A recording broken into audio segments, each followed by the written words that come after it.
So here we are with our cosmic chat, trying to project our voices and figure out what the heck is going on with the new dawn of consciousness with humans.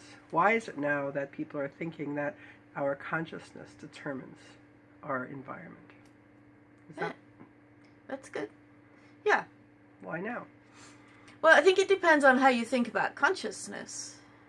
So, to my mind, Yes. consciousness is something that like pre-exists the material world. Do you agree with that? Yeah, absolutely.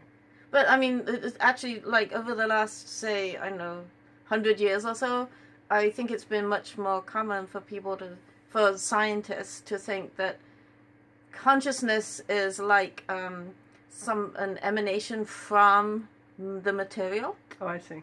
Yeah. So they think that consciousness sort of gradually builds up, emerges as the material world gets more ordered.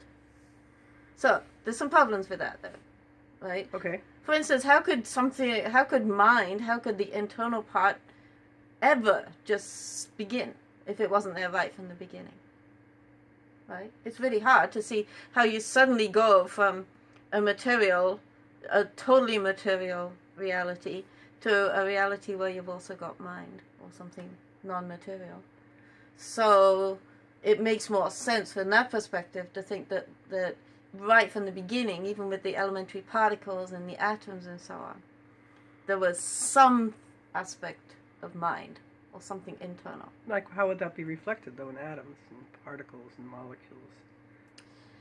I guess that, I don't know, it seems to me that they wouldn't, I mean, they're obviously not sitting around thinking, right? They're not self-reflective, but they have certain patterns of behavior. Which is invisibly pushing them to a certain function? Well, they have a certain nature. In other words, and I think they make choices. Right? If you think about it, the hydrogen... The atom makes choices. Oh, yeah. I mean, okay, you've either got to say the hydrogen atom is following the law when it unites with a oxygen atom to make water. Okay. So that would even just the nature to follow a law is a somewhat internal nature. Okay. Right? Or you say, well, we don't know exactly the mechanism, but in some way the hydrogen atom is choosing to relate to an oxygen atom. Do you think that that choice would be for the greater good of the whole? Or do you think it would? What would determine the choice? Yeah, so that I think is where you come in, where you have to have some sort of a pre-existing consciousness, where you start with original consciousness, because I think that in some way atoms and elementary particles and everything, their nature is the same as the nature of the consciousness. So when the consciousness gets expressed in two separate things, like two separate particles, within consciousness, everything is just one.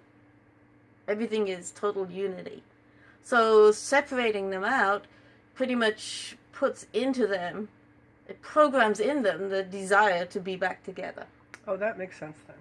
As far as reproduction, as far as building blocks of life, as far as that makes sense. Yeah. So the consciousness is a form of energy? Yes. So to my mind, there's like consciousness, original consciousness has a desire to express itself. Okay. Self-expression, to relate to another being. So to become more, to multiply, to create relationship. Yeah. And affecting the environment around it.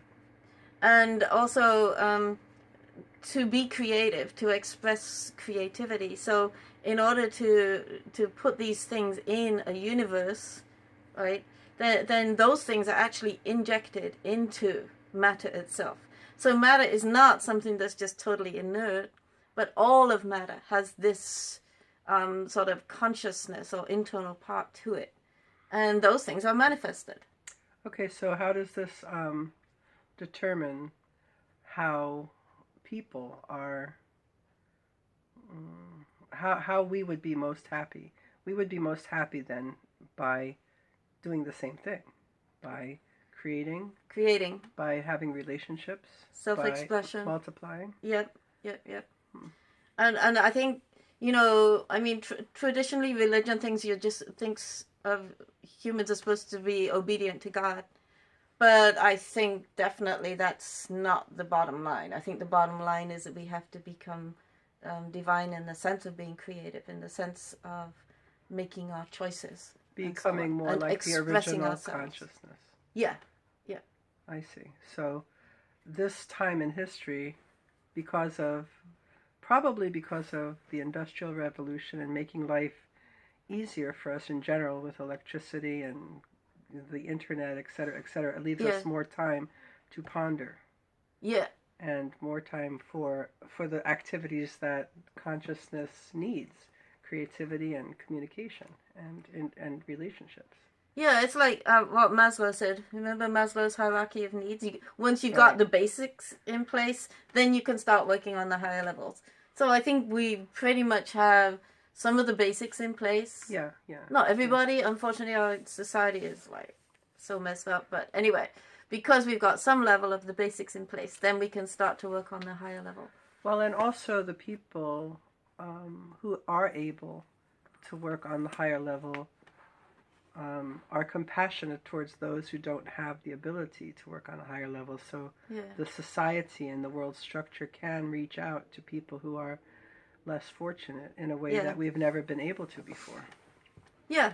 Communication, technology, there's so many things, in our society that have never really been a part of the world before.